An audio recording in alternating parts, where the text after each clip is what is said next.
తిరుమల లడ్డు వ్యవహారానికి సంబంధించి ఆంధ్రప్రదేశ్లో ప్రభుత్వ పెద్దలు ఎలాంటి వ్యాఖ్యలు చేశారో అండ్ వాళ్ళ పత్రికలు టీవీ ఛానళ్ళు ఎంత నికృష్టంగా కథనాలు రాశారో అందరికీ తెలుసు, ఓపెన్ సీక్రెటే. అండ్ అదేదో కల్తీ జరిగిందనే వ్యవహారానికి సంబంధించి ఒక పక్క విచారణ చేస్తూ ఉండగానే విచారణ సంస్థ వీళ్ళకి ఇష్టరీతిన కథనాలు రాసేసుకుంటూ వెళ్ళారు. సో ఇవన్నీ నా పరువుకు భంగం వాటిల్లింపజేస్తూ ఉన్నాయి అని వైవి సుబ్బారెడ్డి గారు ఢిల్లీ హైకోర్టులో పిటిషన్ వేస్తే ఆ పిటిషన్ను విచారించినటువంటి ఢిల్లీ హైకోర్టు గతంలోనే చాలా క్లియర్గా చెప్పింది, లాస్ట్ విచారణలోనే ఈ వ్యవహారానికి సంబంధించి ఈ రోజు నుంచి ప్రతి కథనం, ప్రతి సోషల్ మీడియా పోస్ట్ కూడా మా పరిధిలోకి వస్తుంది, ప్రతి కథనం కూడా మా పరిధిలోకి వస్తుంది. అదుపు తప్పి కథనాలు రాస్తే తీవ్ర పరిణామాలు ఎదుర్కోవాల్సి ఉంటుంది అని వ్యాఖ్యలు చేశారు.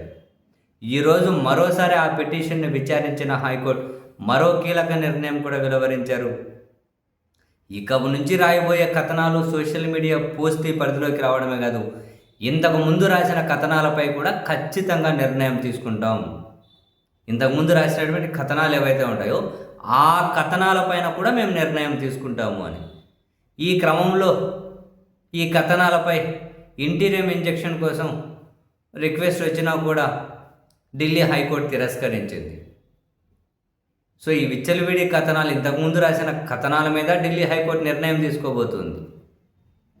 అండ్ ఇక నుంచి రాసే ప్రతి కథనం, ప్రతి సోషల్ మీడియా పోస్టు కూడా ఢిల్లీ హైకోర్టు పరిధిలోకి వస్తుంది అని చెప్పి తదుపరి విచారణ అయితే వాయిదా వేశారు.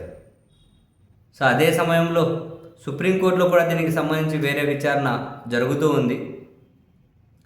ముఖ్యమంత్రి గారు, ఉప ముఖ్యమంత్రి గారు వీళ్ళు నోటికి ఏది వస్తే వ్యాఖ్యలు చేశారు తిరుమల లడ్డు గురించి. అబ్బో అసలు ఆశ్చర్యపోతాం. ఇప్పటికీ కౌ ఫ్యాట్ కలిసింది, పిగ్ ఫ్యాట్ కలిసింది, అవే అయోధ్యకి తీసుకెళ్లారు. వీళ్ళ మీద ఏం చర్యలు తీసుకోవా ఏ కోర్టు, ఏ సంస్థలు? ఇంత దారుణమైన మాటలే. నాకు తెలిసి భారతదేశంలో ఎవరు ఇటువంటి వ్యాఖ్యలు చేయరు, కానీ వీళ్ళు చేశారు. చేసి మళ్ళీ పరమ పవిత్ర భక్తులుగా చలామణి అవుతూ ఉంటారు.